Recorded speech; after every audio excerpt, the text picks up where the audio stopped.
If there's anyone who's cracked the code on digital marketing across social media platforms, it's Ricky Baizas. From Nestle's offices in the Philippines to the US, and now as a powerhouse at one of America's top performance marketing companies, Tube Science, he's seen it all. He's a data-driven strategist with a knack for turning market insights into actionable plans that move the needle. Today, Ricky is here to break down how social media marketing has evolved, how it shapes public perception, drives consumption, and how savvy brands are using it to not just predict the future, but to shape it. Let's dive in.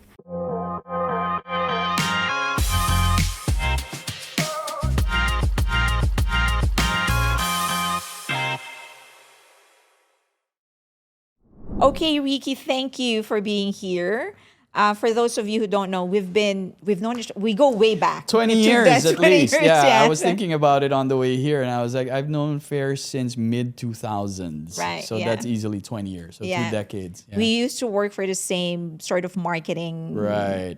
One of our early, if not our earliest jobs Right. when we were younger. So yeah, you're looking at 20 years of friendship right here. So I was just going to say, we made it. We Fair. made it. We made survived. it. We're here. We're still here. We're in the middle of Occasionally downtown happy. LA. Yeah. In the middle of downtown LA shooting a podcast. So we made it. We survived. Well, now, since it has been 20 years, I know that you've been talking about putting up your own business for the longest time, and you finally made that move. Yeah, I finally pulled the trigger. Okay. And I think it's really, how do I say it? It's really late. I shouldn't have put it off this long. So I feel like I spent two decades in corporate. Mm-hmm. And finally, I'm like, let's do it. You're not getting any younger, obviously.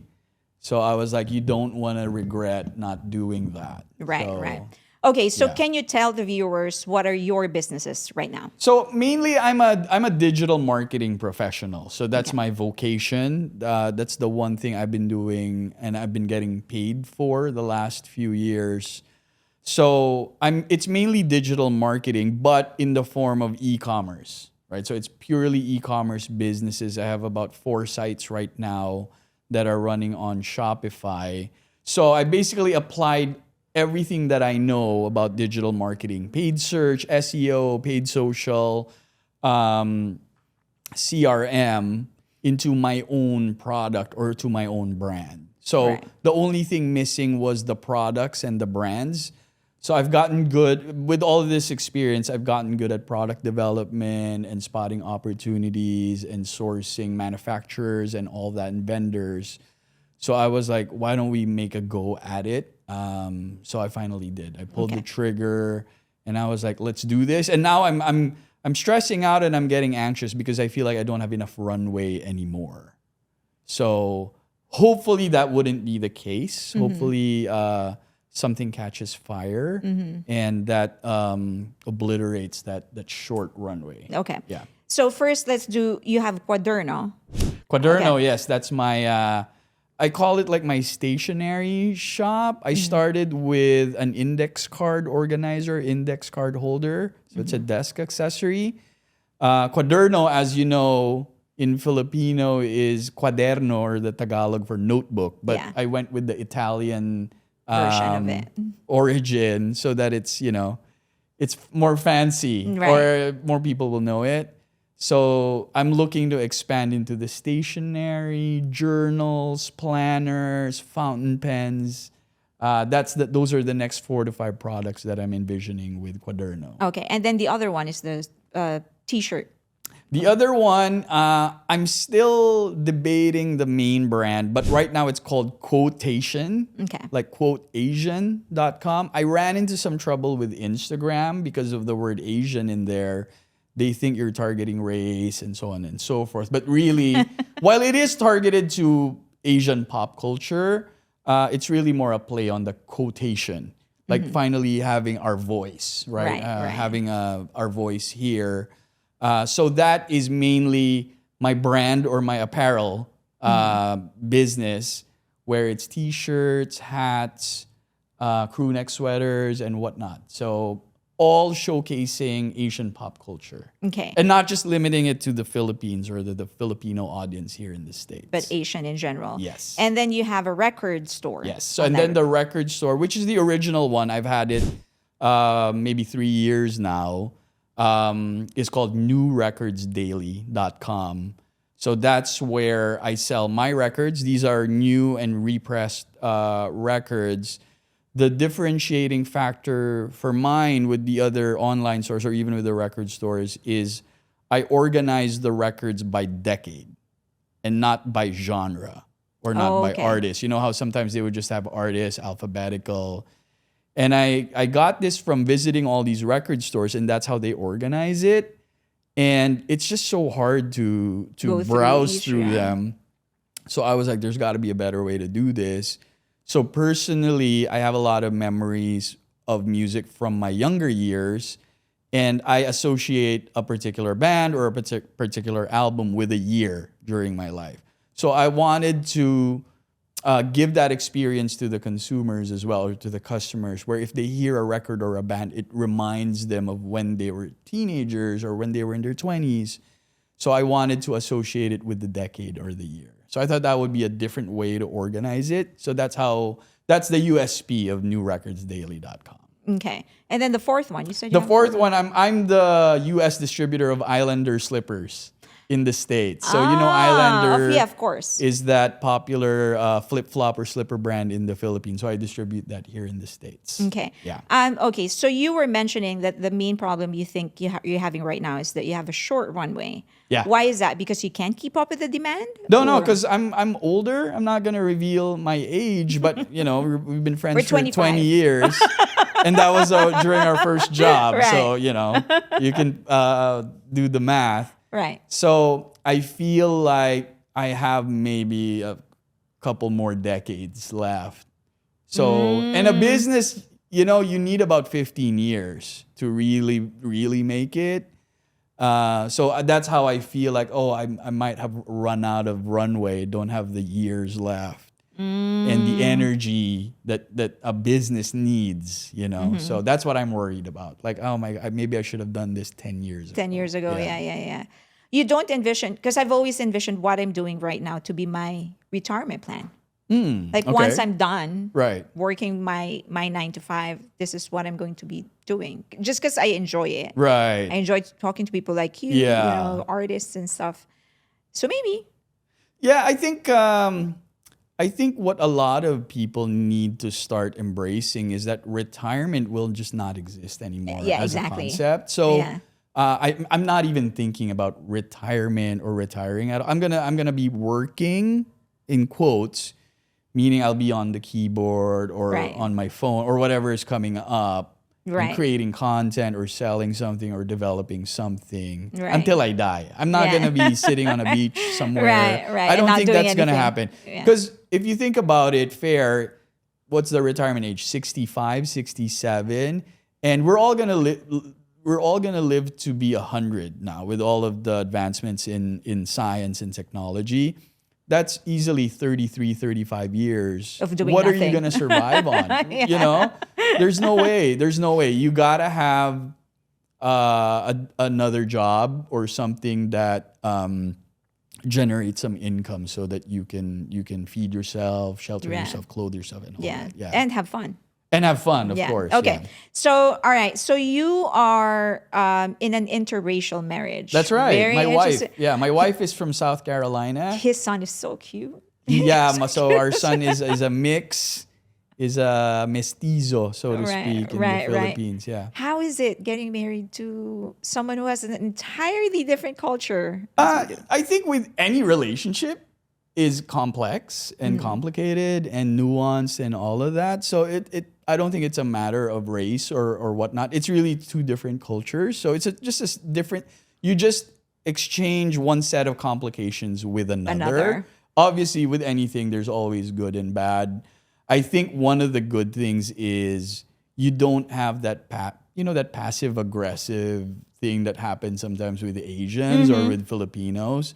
So you don't have that. But that's also the bad thing where, you have to learn to communicate and articulate everything that you're feeling with her or with your partner. So it's hard. I mean, it's difficult. It's challenging, but it makes you grow. It makes you a better person ultimately. So. But then when it comes to raising your son, which Oh, yeah. values? That's the other thing, because as you know, where we come from, it's a little more traditional and Right. conservative, and you have these things that you grew up with. All of those things are out the window, obviously.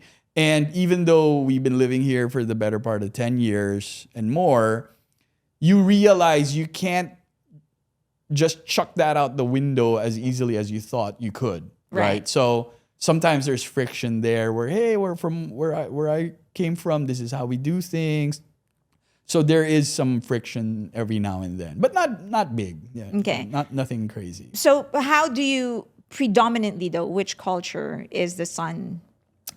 I think simply because we're here he's more American. So obviously he's going to a very nice daycare where there's a lot of diversity. There's a lot of Asian kids in there as well. But simply because he's here, so he's more American. I hope would say. you're teaching him how to speak our language. A little bit, yeah, a little bit. It's Yeah. not an easy language to learn, by the way. No, it's tough. Yeah, someday. Yeah, he's definitely gonna speak Tagalog for sure. Okay, the bad words first, I guess.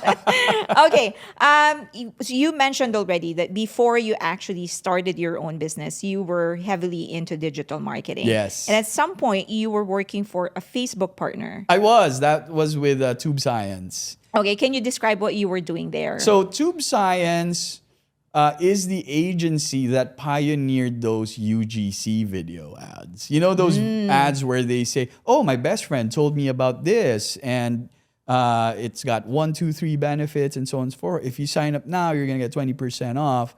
They pioneered that. They were the first ones to roll out those types of video ads, and they got really good at it, and they're still very good at it. So they were a Facebook partner. I think back then, they were like the number 3 spender on Meta accounts. And the first 2 was, of course, Group M and Publicis, these bigger media agencies. But after those global media agencies is Tube Science. Okay. So that's how they got to be a Facebook partner. So why did you quit? I know at some point you were telling me that it's so data-driven that you feel there's not a lot of creativity. Yeah, so what they actually pioneered or institutionalized was the formula, the script, right? So that is very rigid. So you got to follow a certain template, right? So that your video ad will be more successful. So that's what they invented, the template. Yep. And is that why you left? No. I actually got laid off from that company. What happened was, and it's funny, I remember it because it was right before Thanksgiving when they laid like 30% of their workforce off. It was simply a matter of their book of business. Their top 3 advertisers stopped spending after Black Friday. So it wasn't the fault of anybody, even though our accounts were profitable and performing. It was just that their top 3 spenders or their top 3 clients all of a sudden said, we're not going to spend anymore. We exhausted everything. So they had no choice. So it was more of a strategic, I wouldn't say a misstep or miscalculation on their part. There was no way of predicting it. So that's what happened, really. Okay. Yeah. Okay, so can you describe, you were saying that it's a very rigid process. Yes. Can you describe how, if I am an advertiser and I'm going to go to you, and let's say I have a vitamin. A supplement A company. supplement company. So how does it go? Is there any, does it follow the usual advertising process of creating a creative brief and giving you the creative directions? Or No, not at all. So first thing, the way they vet their clients is you need to be ready to spend $3 million a month. Oh, First of wow. all, that's it. So that weeds out a lot of companies. So you really have to be in your immense growth stage to be part of it. So even before any creative, even before any script or brief or whatever, the baseline is $3 million a month. If you don't spend that, there's no way you're going to do wow. anything with you. So that's the first one. And then after that is you digest all of their content. So all of their images, all of their videos, all of their YouTube videos, all of that you upload into Tube Science's system. That's the next step. Mm-hmm. And then from there, you determine the audience. You create the personas. And those personas, it's very scientific. There's maybe 3 to 5 personas that you will target. So that's very different from how a traditional creative It is very agency different, would do yeah. it. Yeah. So Where it starts with the product, right? Right, yeah. So you mean when you said persona of the target market? The persona that will benefit from your product. So for example, for a face cream for men, right? The various possible personas could be someone who's looking to be more youthful. Mm-hmm. So that's one kind of persona. That determines your script, the models that you use, and so on and so forth, right? They're looking to be more youthful. The other persona is someone who wants to attract maybe the opposite gender or wants to attract somebody. They don't care about youthful looks or anything. They want to look attractive. Okay. So that's a different one again. And then there's a third persona who just wants to be healthy. Got it. Right? So who wants to be hygienic and clean and so on. So those are 3 different personas already. Okay. So that's the other rigid process where the personas have to be defined. Right. Because that's what determines the creative. Okay. Yeah. So if you are targeting, number one, if you are setting a minimum budget of 3 million, I'm going to assume that you're earning, that has to return to the client. So that's the other thing. During that process as well, you determine the cost per acquisition. That's also set in stone. So if you say, hey, my cost of acquisition is $30. Okay. So you set that and you can't go higher than that. When you go higher than that, you get fired. You stop it.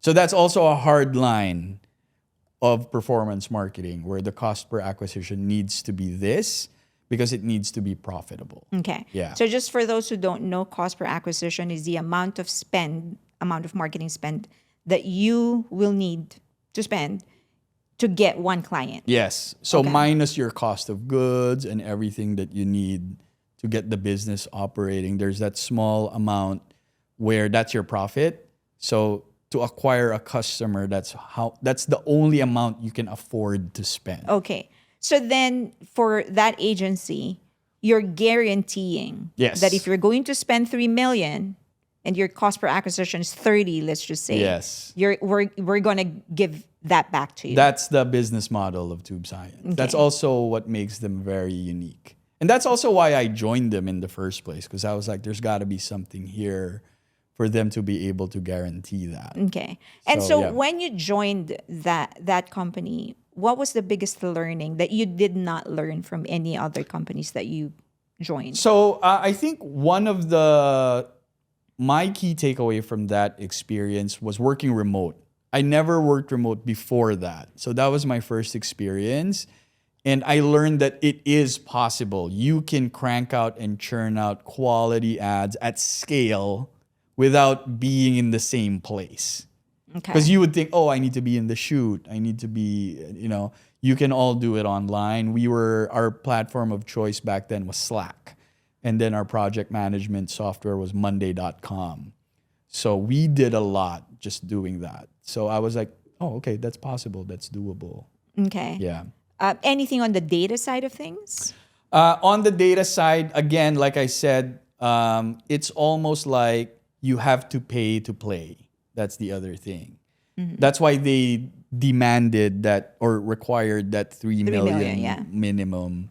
That's what it needs. You need that to get any traction. So if the company if you don't meet the quota, do you keep on doing it until you deliver the... No, you don't even get on board if you're not spending 3 million a month. No, I mean if Tube Science isn't able to acquire the amount of clients, you're done.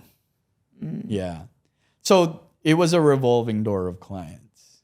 It wasn't, we have a 1-year contract. You could be done in 3 months. You could be done in 6 months. Oh, okay. And you were not on the account side of things. No, I was more on the my official title was growth manager. So I was on Facebook ads manager day in day out. Oh, Yeah. they have changed so much now ever since Apple waged war against Oh them. yeah, we were in the thick of that when that happened. Yeah. How And did it really threw all of the CPAs out the window. Wow. Yeah, because you couldn't target anybody anymore. Exactly, yeah. Yeah. And that was the power of Facebook then. Yep. Yeah. So that's when the creative or the script became the targeting. So you had to be very sharp in the script with who you cast, how you shoot it, and everything, because that becomes the targeting. When the audience sees that, they're like, oh, they're talking to me. That's Right. me. But it needs to be in the creative itself. You can no longer target, oh, I need to target 18 to 24, Asian male who lives in Los Angeles. You can't do that anymore. So within the content, it needs to show that that's the guy you're talking to. Got it. Yeah. Got it. Okay. Yep. It's interesting on how much a company can push itself to the consumers. Oh, yeah. Yeah. So, and primarily, it's also driven by the fact that people are on social media. Right. Okay. Right. So, as you have been so heavily, even before that, you were with Nestle. Yes. You were also doing digital marketing with Nestle. I was one of the first. Yeah. Exactly. So, how do you see the evolution coming in terms of consumption and our dependence on social media? Yeah, that's funny because I remember when it was in the beginning, it really was just acquisition of likes or the community, right? The first to hit 100,000, then first to hit 1 million. It was just that, right? And then it was just promotions that you would run a photo upload contest. And so after that, it became more an engagement play where the post has to be engaging. So it became a content play where content calendars were the word of mouth, right? Where you had to have a calendar and so on. And it was only very recently where it became you click from the social media platform to the website to convert. So that was just in the last decade or so, I would say. So that's the evolution that I've seen happen. Based on your experience, though, when you look at statistics, for example, or insights or analytics, when do you say, okay, this is a successful social media campaign? Do you mean right now or Yeah, before? right now. Well, if you are able to hit the profit on ROAS, Okay. and it's not just ROAS, it needs to be profitable. So you set that in the beginning where, hey, for every dollar that I spend, I need to get whatever it is. You decide whether it's $5, $7, or $9. So if you do hit that, then that's successful. But nowadays, it's the profit return on advertising spend. So it's not just, oh, I bought something for something that's $10 gave me $20. It needs to be the profit margin within the $10. Got it. Yeah. Got it. Okay. Which is tougher. Yeah.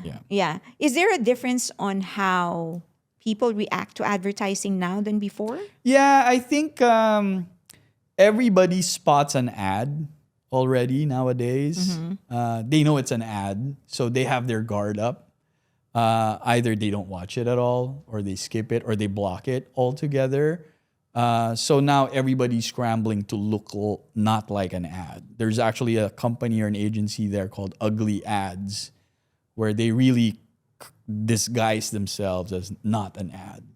So, But it's illegal now to not disclose that you're an ad. of course, yeah. I mean, even within Facebook, there's that sponsored line, right? Right. That's how you know it's an ad. But nobody sees that, For example, my mom is not gonna know that. She's just gonna see the video Got it. and not know if it's an ad or not. Okay. So it can't be polished, it can't be manicured, it can't be too fancy, too glossy, can't be scripted, you can't be using models, can't be using product shots and all that. Okay. Is there such a thing as real organic success when it comes to business on social media? So this is my This is my take on social media in general, both on a societal level and a professional level.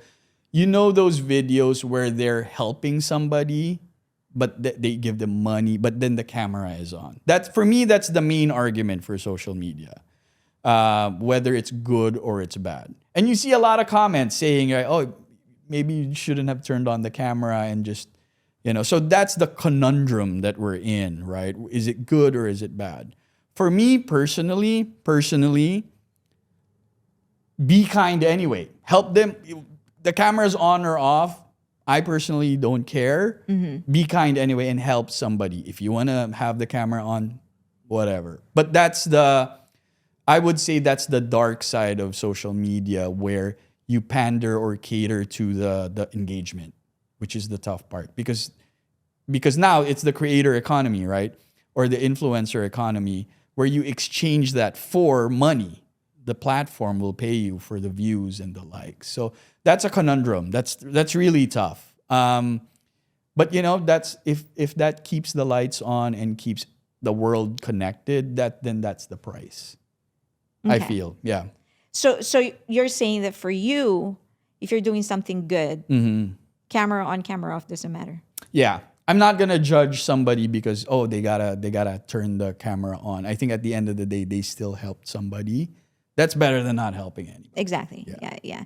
Okay. Is there a difference? Now you're getting involved with bands and artists. Is there a difference between marketing a product and marketing a human being online on social media? Ooh, that's hard because authenticity is the real currency nowadays. Like it's so hard to find it. So you don't know what's real now or not. Okay. Especially with the AI stuff. Right. So right. I think there will be a huge backlash towards something that is real, whether it's a handwritten note or something that could not be manufactured digitally. That will be the rarity or the rare item, and that's gonna be in like very short supply very soon. Do you think that's how an artist can differentiate himself? Yes. It's funny because in your previous interview, they were talking about you gotta do that. I feel like the person who does not have that, that's how you stand out. But then it can't be an act. It has to be natural to you that you don't do it. But unfortunately, I think it's completely unavoidable. It's unavoidable. Somebody will put you on camera no matter what. So you won't be able to do anything about it. Interesting. Yeah. Interesting. Okay. So in terms of just our consumption in general, do you, especially what happening with Twitter, YouTube, do you think, if it hasn't happened already, do you think time will come when social media will actually replace mainstream media? Yeah, I think that's how it is right now. It's funny. I remember a bit by Ronnie Cheng, which I think is really hilarious, where he says the internet will be equated to smoking. Where he's saying, "Oh my God, you're on the internet? Ew." I think that's even happening now, where it's really that toxic, where we have to wean ourselves away from it. Wow. Yeah, where everybody will be saying, hey, remember that time when we were all on social media and all on our phones? Which is how unpopular smoking is now, right? That's going to be how it is if not now already. Right. Okay.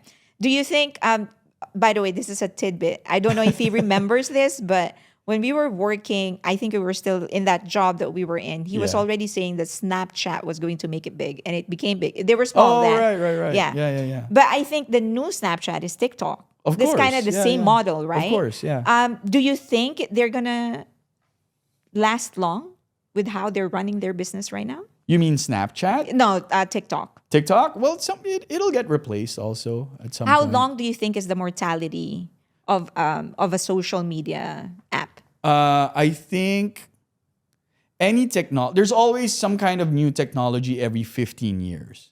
That's the cycle, right? Something revolutionary comes along. You had computers, and then you had the internet, and then you had the smartphone, and then you have social media and e-commerce. Those are 15-year increments. So Facebook is like 20 plus years old or 20 years old. But it's struggling to reinvent itself. Well, they did purchase Instagram and they do have the messaging app as well. So they are pivoting and they're adapting. So I would say 15 years though.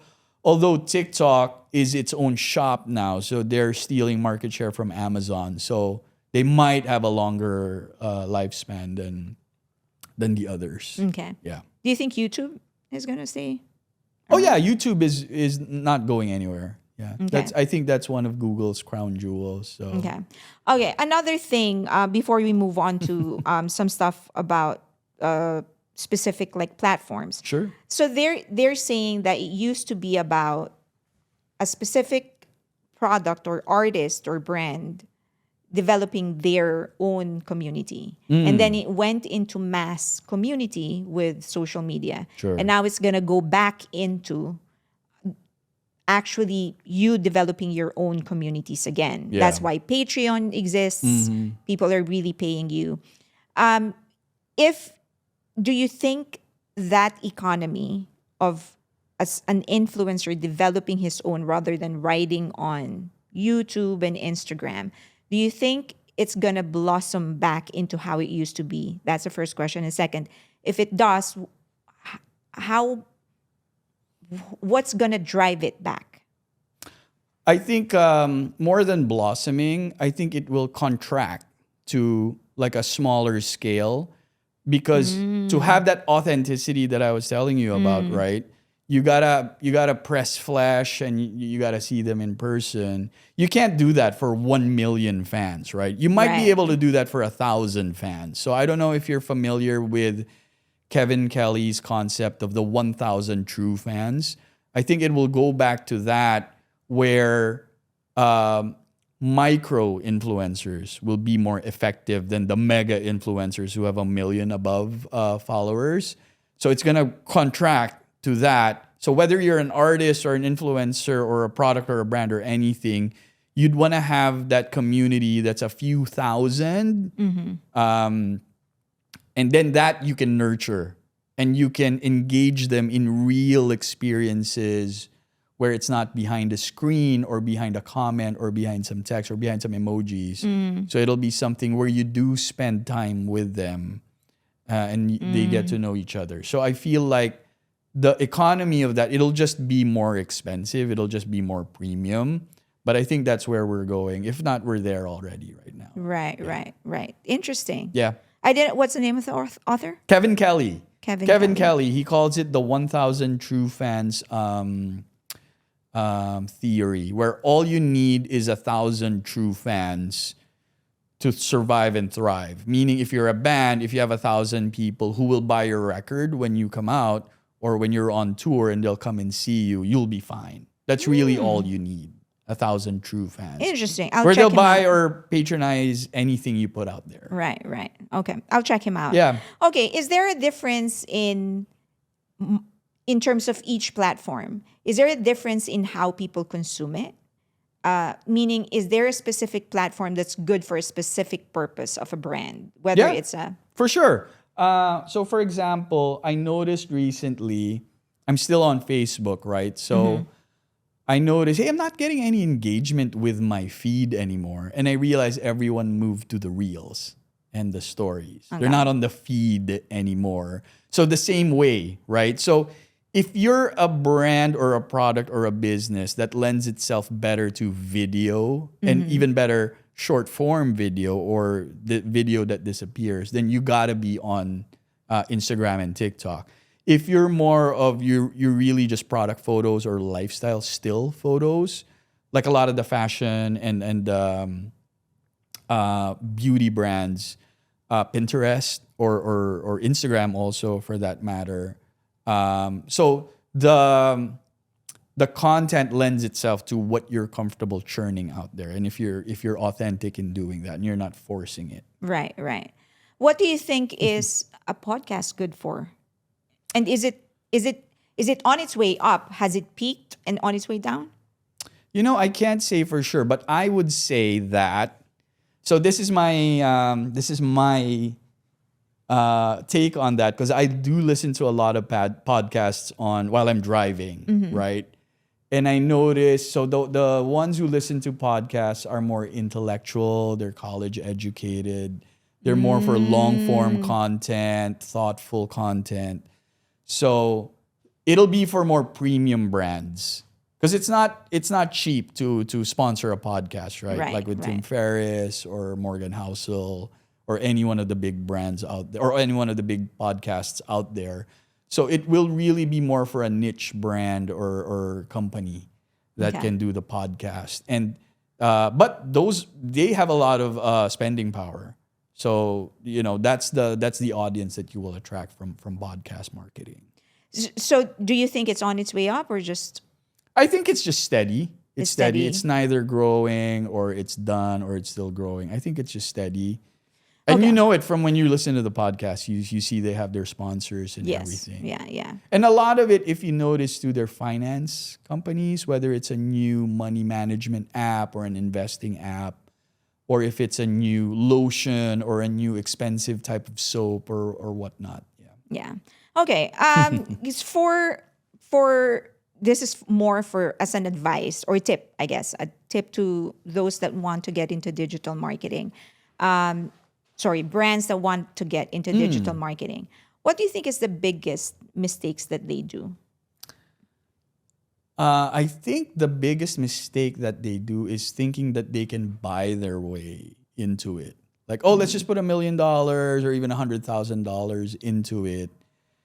You have to have your story straight. Like, what are you about? And it will spring from there, or it will stem from that. So you need to have that in place, where what do you represent? What are your values? What do you stand for? If you don't take the time to establish what that is, then it'll come out fake, or you'll just be slapping money on top of it to mask it or to pretend. So you need to get your story straight. Like, what does our brand stand for? Why will people trust us? And it's because of this. So you need to do your homework or step back and write that down and really, it's usually the founder or the owner or the operator that will determine that. You can't count on an agency to do that for you. So you have to take the time to say, hey, you know what? At the end of the day, this is what we stand for. This is the non-negotiable. Without any of the business or the whatever, this is what I stand for. That needs to come out in your content, in your story. Whether it's a blog, whether it's a post, whether it's an image or a video, that needs to be clear. Yeah. Can you really sustain your brand with just organic social media marketing? No, of course not. Of course not. It's funny you mentioned that, because especially here in the States, where store shelves are really premium, that is a part of marketing, where if the regular American sees your product and brand in Target, in Walmart, in Kohl's or wherever, they know it's real. They know you can rely on it. They know it's trustworthy. It's not going anywhere. So that's a form of non-digital marketing, where you're in the store shelf. Even though everybody's buying on Amazon or buying on .coms, it's still a huge premium if you're seen on the physical store shelf across thousands of doors. So that's like a billboard if you think about it. The billboard also, or a print ad, right, on a magazine, it's not so much about the impressions that those things give anymore. It represents that, hey, this company, they have resources because they can book this billboard. Meaning they're not going anywhere. They're not going to close up shop. They'll be in business for a while because they chose to spend money on this, which doesn't have a return. But to somebody, the normal person, they'll see that, I see that billboard, and I trust that brand because I see they have a billboard. So there will always be room for. And I think even now it's paramount that you have offline or non-digital marketing. If you want to be a household brand. Okay. If that's not your goal, then that's fine. Okay. If your goal is just to sell a few 100,000 or whatever, then you don't need that. Okay, let's connect it to art now. Ooh, you're into Usually- music. You're into music. You have your own online record store. Do you think that paid digital marketing is screwing what is really being listened to by the public? Because a lot of we see it. We see YouTube ads, Instagram ads of a new artist. You click, you don't even have a choice. You have to listen to their song before you can get to your video if you don't have premium. Sure. Is it screwing up the trend? Is it, So we're talking just about music here, Yeah. not visual arts or Yeah, anything. yeah. So just music. Well, I think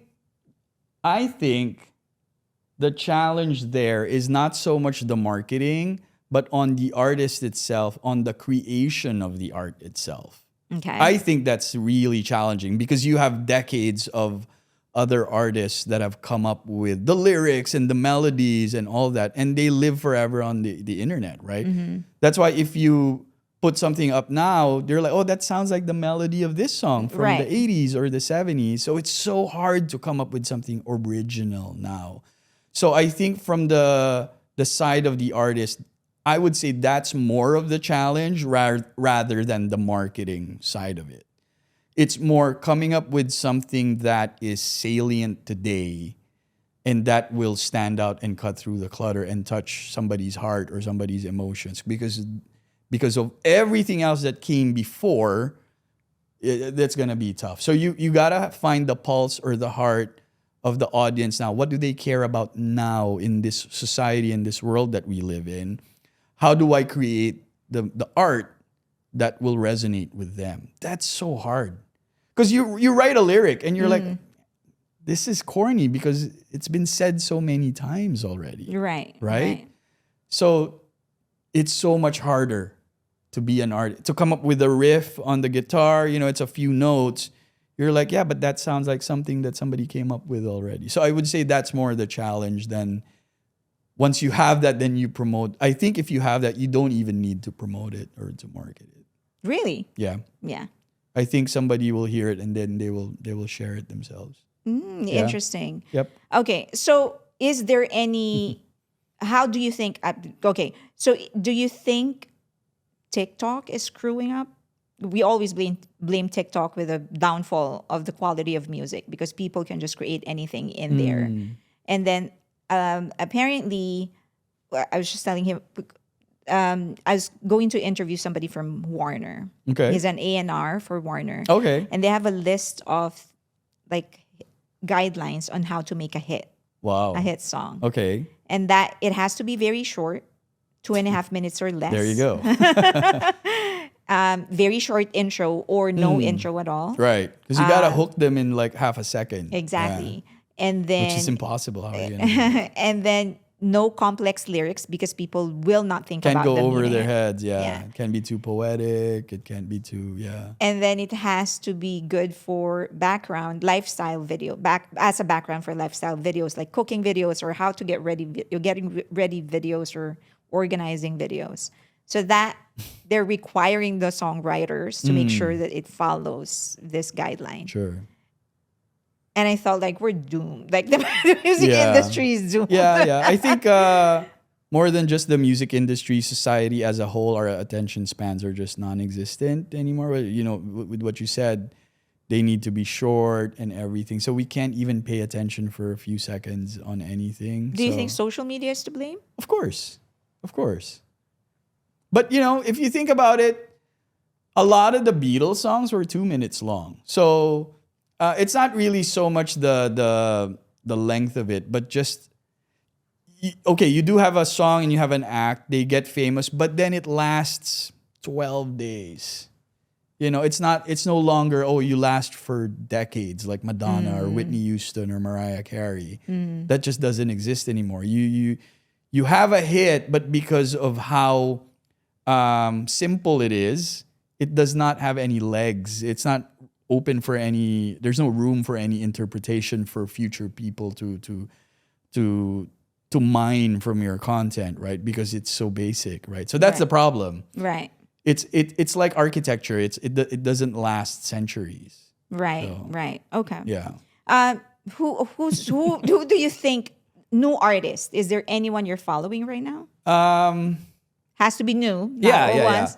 She's not even new anymore, but one artist I follow is Maggie Rogers. Yeah. So I know think her. in pop star or musician terms, she's also kind of over the hill. That's a terrible term, but Maggie Rogers, I'm a big fan of. That was the last. Well, no, not the last. The last live concert I saw before the pandemic was Maggie Rogers at the. Is it the Conservatory or the Observatory? But that's the last one where it's a new artist. I like Becca. So yeah, I mean, I pride myself in being able to, not completely, but still kind of be abreast with new music. Yeah. There's a Filipino boy band that's coming to the US. They're pretty big. SB19. Have you heard? No. Yeah, well, they're pretty big in the Philippines. So they're and coming here They're for a coming tour. here, Oh, yeah. good But for the them. tickets are sold out. So Good for them. Yeah. That's great. That's Okay, great. so for digital, have you ever done digital marketing for B2B? I have, yes. Okay, so what is the main difference, if let's say, between marketing to a consumer and marketing to a business? Sure. I think for the business, because it's in different volumes, I think the purchase funnel is much longer. So it's really more about nurturing that lead. So capturing that lead in the first place, Okay. and then nurturing that lead longer. So it's not an impulse buy or anything. So it's more of a longer term play. So you got to find that audience where, yeah, it's going to take 3 to 6 months before they Wow. will convert. Yeah, because Wow. they'll become your client and they'll be buying from you on a regular or acquiring from you on a regular basis. Does Yeah. cold calling still work? Of course. Yeah, it still does. It still does. Okay. What about digital marketing for boring businesses? Or does a boring business even exist? It does. Like a nail salon is a boring business, meaning it's something you need to do, or a barbershop, right? Or a plumber, right? All these utilities, right? Or somebody who does your landscaping. That's a boring business. But those guys make a lot of money because you need that, right? Yeah. You need your house maintained and so on and so forth. I think an agency or a business model for those businesses are ripe for success. Like, how do you get them, somebody who has a brick and mortar store, how do you get them to have some success online is the challenge now. Okay. And what would you say is the most important thing if you're new to the game? Sure. I think, and this is a very overlooked digital tactic, Google Business Profile. Your Google Business Profile, you can optimize that. You can post stuff in there. You can reply to the reviews. You can put more photos. You can put a video of your 360 store. I think that's a much neglected opportunity, especially for brick and mortar. They should focus on that. Okay. And that doesn't cost anything. And it's free. Yeah. 'Cause it's Yeah, free. it's All you got to yeah. do is maintain it. If you do that, you will 10x your business. Wow. Yeah. Yeah. Okay. Let's get into AI.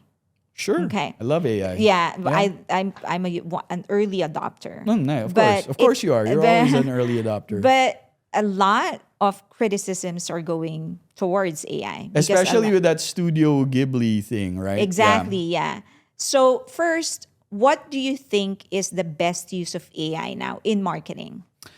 I think it's really, and it goes back to this whole topic of bringing the manufacturing back to the States, right? Right. What we have to know- we want.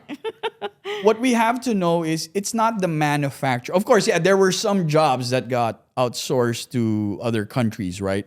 But the truth is, the reason why those jobs don't exist anymore is because of automation. It's not the outsourcing of the manufacturing. If you go to any car plant here, you will have a handful of people operating robots, right? So it's the automation of the mundane, boring jobs. And also unsafe jobs where you lose a finger or you lose a hand or a limb if you're not careful, right? So that's what the automation replaces. It's the same with AI. So in AI, you know how we have to do these weekly reports or these monthly reports or this boring PowerPoint. AI will do all of that. So you can focus on the product development or the conceptualization of a new brand or a product. You don't have to do the mundane stuff like the reports and the computing this or computing that or coming up with a blog or so on, or a press release and so on and so forth. That's what AI will replace, so that it will leave room for hopefully more thoughtful work. Right. Yeah. Do you think it's because a lot of people are going to lose their job because a lot of people actually perform those jobs. For sure. Right. Yeah. So where will these people go? So here's the thing. When that whole outsourcing thing happened, America was expecting that we would all become programmers and focus on information technology or white collar vocations, right? But that didn't happen. That's why we're where we're at, right? So these people who will lose those jobs, they need to re-educate themselves using online to gain new skills. There's Right. no choice. You have to do it. And you can't say, no, I'm not built for that, or I don't know how to do that. You have no excuse. The information is there. So you have to find it in yourself, To reinvent the yourself. mindset to reinvent yourself and learn something new, and pivot from what you used to be doing. Do you think it'll get to a point where AI will actually be able to replace creative work? No, I don't Copywriting? think so. I don't think so. I don't believe that. I think humans have an infinite capacity to innovate and create and to game the system. Somehow we will find our way to kind of combat that. I don't think that's going to happen. Our concept or our idea of what is creative will also radically change. Because if an AI can do that, then is it really creative? Got it. So you got to have that shift as well, right? Got it. You know how, we have for a song, you have 3 parts, you have a chorus and a bridge. So that's our concept of creative, right? We'll need to step out of that because the AI will be able to read that and do it themselves. So you're gonna have to rethink what is a song, what is a melody, what is a sonnet, and so on and so forth. You'll have to come up with new things. Oh, interesting. Yeah. So we'll have to change the nature of Yeah. art itself. Yep. Because if an engine can do it and they can duplicate it, is that really something real? Yeah. Interesting. So the whole reason why we're creative in the first place is to mimic God, right? God being not the religious God or the Christian or anything like that, but God being able to create all these things, right? We're like, oh, I want to be able to create that as well. That's why we draw it or paint it, right? But then now the computer can do that for you. Who will you mimic now that will give you that feeling of godness, right?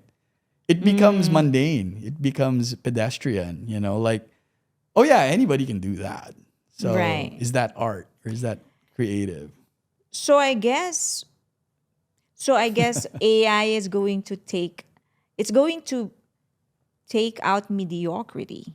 You can't be mediocre anymore because it's going to do it for you.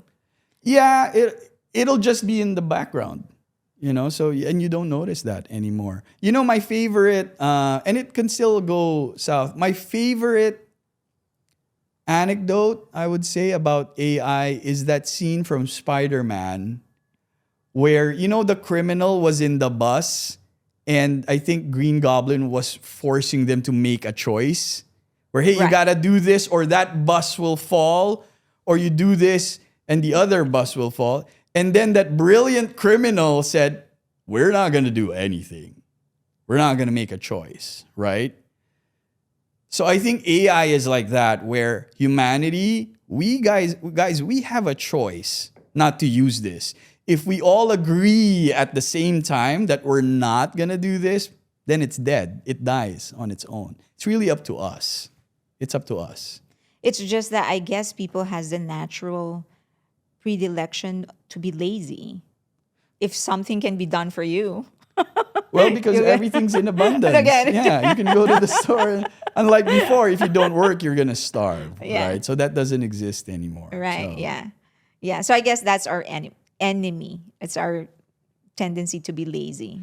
Even going back to social media, social media on its own, is not flawed or evil or anything. It's just a tool. Right. The same way AI is a tool. It's us humans that are flawed, that are Right. imperfect, that are lazy, and so on and so forth. So, and we created that. So it's a reflection of us. So we can't blame that. Until humans become perfect, which we will never be, the tools and the technology will never be perfect also. It's just interesting because you were talking about you wanting to create things because you wanted to mimic God, and that our creation is a reflection of us. I guess we are a reflection of God. Yes. So it's Yeah. flawed. It's imperfect. It could be ephemeral as well, where it dies out in a few years. We don't know, right? It Yeah. could be we get sick of it, that we do stop using it and go back to, hey, let's sketch on a piece of paper, or Let's talk You in know. person and look at or each talk in other. person, which is back in vogue, back in fashion now. So yeah, that's just how it is. Yeah. It could lose its luster very quickly. That's why even that whole Studio Ghibli thing, it's done. It's done, yeah. Yes, so it if is. you were Studio Ghibli, it could have been, it's gonna blow over, so relax. If they Right. reacted, it would have been longer. The conversation would have been longer. So that's the thing, that's the thing now. Something will catch fire, but it'll also disappear as quickly as it caught fire. Because they find something new. There's something new comes up. Right, yeah. Okay. So by the way, that's the first, you're the first one. I've talked to a lot of people about AI. You're the first one who put it that way. So very interesting. Yeah. Okay, let's go into running a business. What's the biggest problem for a small business like you? So it's funny. I was even thinking about that on the way here, because I always use this. I only have 10 fingers, Right. right? So that's my problem. I only have 10 fingers. So if I'm doing something else, that other task is not getting done. That's the main problem. If Okay. you're a solopreneur, you're just doing everything. When you're updating your content, you're not able to buy inventory or design a new T-shirt, so you only have yourself to rely on. Okay. Yeah. Do you think hiring, I guess the proper question is, when do you know it's time to hire or get help? That's different for each business. Some businesses would say, oh, if I hit 1 million in revenue, then I'll hire somebody. Or, hey, if I'm working 12 hours or 20 hours, whatever it is, then I need to hire some. So it's different for each one. So you need to set that for yourself. So, for example, once I reach 25 sales a day, I'll need to hire somebody. So it'll be different for each one, really. Okay. It's a metric you have to set for yourself. Yeah. When do you think you will hire? So here's my thing. I actually really like not having to get approval from anybody. I Okay. don't like decision by committee or by consensus. So, and with the technology, I don't think I'll ever hire anybody. I like doing it myself. So I don't have to ask or second guess myself, hey, is this good? And then I lose a few minutes or hours because I'm waiting for that person to respond, right? I don't have that now. I can decide now whether, this is good, this is not, or I'm not going to launch it or I'm going to launch it. So I don't have that question yet. Yeah. If I'm going to hire or when I'm going to hire. But So when orders come in, you're going to have to hire somebody. I actually, this is the odd thing. I actually like wrapping the thing. Oh, okay. Packaging it. It's odd, right? I love it. I'm getting the record, putting it in the box, taping it, and then even sending it to the post office. Right. I like that part. Oh my because I guess God. because my hands get busy, I'm using my hands. It's manual work or manual labor. So I actually enjoy it. Oh, Yeah. fulfillment is the one thing that I hate. Because I you like- don't, your brain is not, you're not using your brain. So Yeah, I yeah, actually yeah. like it. Okay. Yeah. Okay, let's get into getting funding. Is number one, are you thinking of getting funding? Second is, do you think it's possible for any business to grow without funding? Of course. So first of all, a lot of people, that's their first stumbling block. They always think, oh, I don't have capital. The truth is, especially in the US, they will give you the money. They will. So there's not a lack of funding.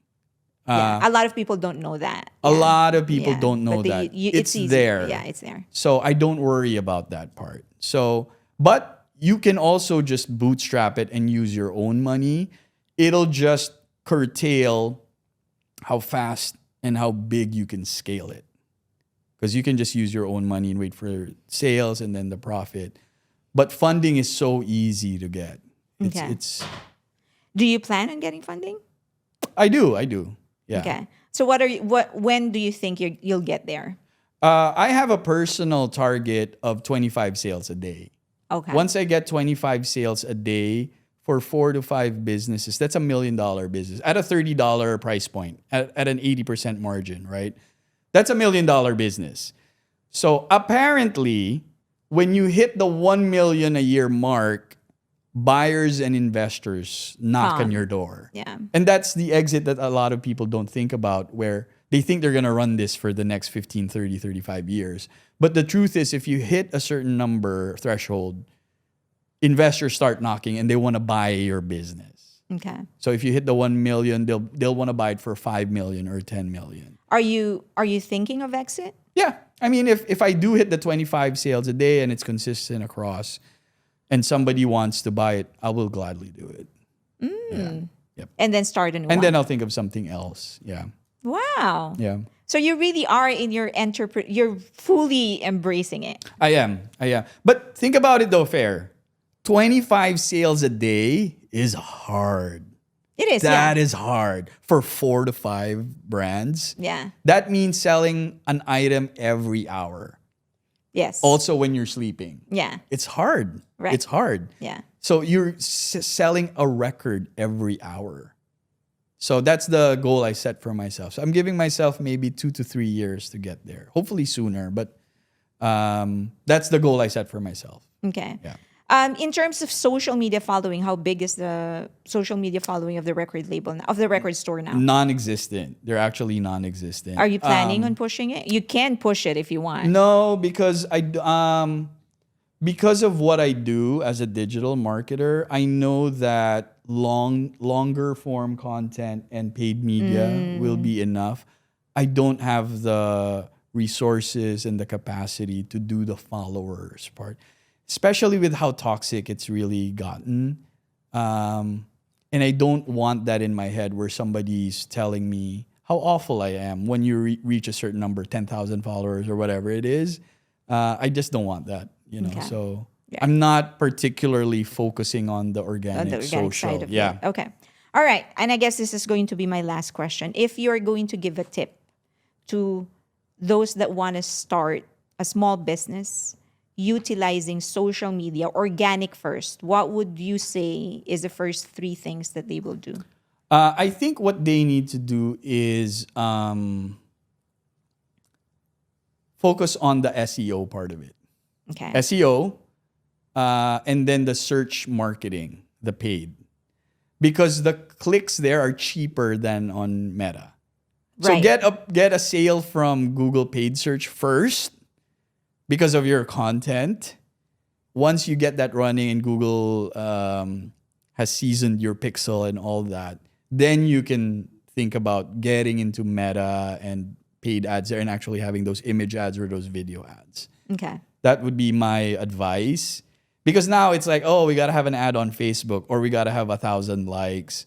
focus on your website content first, and then the experience on your product page or your landing page, and then do paid search first. And then get some traction there before you do paid. But even before all of that, I would say just do it. Jump into whatever business you have, because your first business or your first product, that's not your last product. Something will happen where, oh, let's pivot towards this. There's a story I always love telling, and it's the story of Casio, the Japanese watch brand. Mm-hmm. You know, Casio is actually a person's name, Kashio, and they were brothers, the Casio brothers. And the first brother, he was a lathe operator. You know, they work in steel. Casio's first product, believe it or not, was a ring, okay, like a steel ring, with a holder for the cigarette. What? And then there's a hole where you can suck through the ring and blow this and smoke. So you basically can smoke without getting your fingers stinky. Yeah. That was Casio's first product, which was such a huge hit in cigarette smoking Japan that they got so much money to get into electronics. Wow, I did not know that. So see what I mean? I have that index card holder. I have these records. That's not going to be my last product. Right. It's just an entryway to entrepreneurship or to freedom. Somewhere along the way, you learn something about your audience or your business that will give you that insight that, oh, people need this. This will solve a lot of people's lives. And that will be the one that will make you successful materially. Right. Thank you. Thanks, Fair. Thank you. I missed this. I always enjoy our conversations. I know. You're always very insightful. Yeah, we should do more of this. And we should do business together. Yeah. So I would love to do this for a living. To talk. I would love it. All you need is like a $100 mic and you're good to go. You don't even need that. Yeah, Yeah. Yeah, that's how I started. I would love to do this. Just talk for a living and get paid for it. Okay. Maybe we should do like a Filipino podcast or something. So here's the thing about that. I really don't like limiting myself to just the Filipino audience. I really don't. Yeah. I really don't. Yeah. Well, that's why It's I did such a Asian. small audience. Yeah. That's why I went Asian. Yeah. Right? Yeah. And also, same thing. That's why I decided to do Asian entertainment rather than just Filipino. Because I said if it's so Filipino, it's just that's all I'm catering to. Yeah. It might as well be in Manila. Yeah. And do that And there. also, I just really love Asian entertainment and culture in general. There's so much to learn. Yeah. And we have so much similarities with them. There's so much to embrace and digest from them. So from our neighbors and our brothers and sisters. So, which reminds me, Fair, I did bring this for you. Yay. This is my gift for you. This is the Thank Token you. Asian hat, one of my first products. Thank you. I do wear a hat all the time. I got into a lot of flack with that in the Asian Hustler Network group because they thought I was being racist and so on and so forth. I'm actually being the complete opposite of that. First thing you got to know, living and working in the States, is you got to understand American humor. Yeah. You want to survive, thrive here, be successful here, you got to embrace American humor. Yeah. First of all. So tip number one, American humor. Learn it, embrace it, be it. The second thing is, for me, the token Asian, any Asian has been part of a group where they are the token Asians. You have your friend who's black, who's Hispanic. Right. And I believe if you are brave enough, which we are not, we tend to hang out with the same Group of people. right? Yeah. We were cliquish, right? If you're able to venture out and make friends with non-Asians, and so what if you're the token Asian in that group? I believe that's being brave. You're going out of your comfort zone. You're going out of your clique and the people you're used to, and that's how you grow. And that's why I made this hat. It's to represent those people who said, you know what? I'm going to go out there and make friends with other people. Right. And not just be with my family or my cousins and my brothers and whatnot. I'm going to go out there and I'm going to go out on a limb. I'm going to be brave. I'm going to play basketball with them, or I'm going to go out with them. So that for me is what this represents. It's nothing Offensive divisive or anything. offensive or anything I also like that. don't believe in. I also don't believe in getting scared of stereotypes or getting branded about anything. Like if you call me the token Asian, I'm going to take that word, make it mine, and make it cool. Yeah, and sometimes stereotypes is the first step. Before there was an automobile, there was the horse and buggy Right. before the horse. You can't Yeah. go from the horse to the automobile. Right. You got to have that middle thing. And if it happens to be that, then so be it. But it's supposed to be just a step towards something better. And if it has to be, that's how humans evolve, right? We don't Right. evolve like right Yeah. away. It takes decades and centuries and whatnot. And if that's the case, you have to embrace that. Do you know what? I am meeting with somebody this afternoon. Let's see what we can come up with because she's also interested in starting something like this. Okay. So let's see. I'll talk with her first because I don't know what she has. Yeah, in her. I'm actually thinking of doing a digital agency that caters to the one-person business that has a brick and mortar, or maybe they have a Shopify website already, but they don't know what the next What thing the to next do thing is. So I want to help them get over it, and I'm going to charge $50 a day, $1,500 for the month. If you don't see any results in 1 month, we can end it there. Yeah. So I'm thinking of actually doing it. 'Cause I see a lot of these plazas where the stores are closing down, or I don't see a lot of exciting diversity. There's no record store, there's no comic book store. I feel bad when I just, see the same stores in plazas, and I want to help them Yeah. maintain their businesses. Okay. Yeah.